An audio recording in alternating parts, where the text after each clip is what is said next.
கிறிஸ்டான் trust என்ன இருக்குன்னு சொன்னா, அண்ணா எங்க தம்பி சித்தை அன்னைக்கு தவசிகுளம் நீச்சல் தடாகத்தில் நீராடி கொண்டிருக்கும் போது கால் விரைப்பு தன்மையால் உயிரிழந்து விட்டார். விரைப்பு தன்மையோடு தண்ணீர் இருந்தா என்ன ஆகும்? ஒரு நிமிஷத்துக்குள்ள அவர் உயிர் போயிடுச்சுன்னா சொல்லுங்கள் என்ன ப்ளீஸ்ன்னு சொல்லிக்கிறாங்க. அதாவது நீச்சல் தடாகத்தில் நீராடி கொண்ட ஒருத்தர்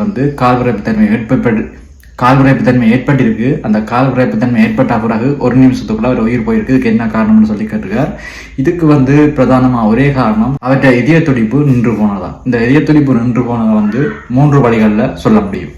முதலாவது கார்டிக் அரெஸ்ட்னு சொல்லுவோம். இது என்னன்னு சொன்னா, உடனடியாக அந்த கால் விரைப்பு தன்மை ஏற்பட்ட உடனே ஏற்பட்ட உடனடி பயம், பேனிக், இதை விட இதய துடிப்பு அதிகரித்த வேகம், இந்த 3 சேரைக்குள்ள அவருக்கு கார்டிக் அரெஸ்ட் வரும். இதால இதய துடிப்பு ஒரு நிமிஷம் நின்று போகும். இதால அவர் உயிரிழந்திருக்க ஒரு வாய்ப்பு இருக்கு.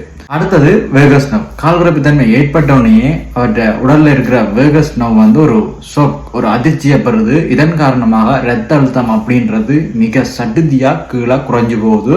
இந்த இரத்த அழுத்தம் சடுதியா அதிக அளவு குறைஞ்சு போறதால இதய துடிப்பு அப்படின்றது நின்று போகுது. இதால ஒரு நிமிஷத்துக்குள்ளேயே, அதாவது 60 வினாடிகளுக்குள்ளேயே உயிரிழப்பு ஏற்படுறதுக்கு வாய்ப்பு இருக்கு.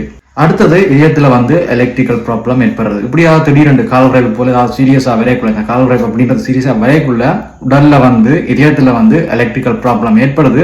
இந்த இதயத்துல ஏற்பட்ட எலக்ட்ரிக்கல் ப்ராப்ளமால இதய துடிப்பு அப்படின்றது நிக்குது. இதால அந்த நபர் உயிரிழக்கிறார்.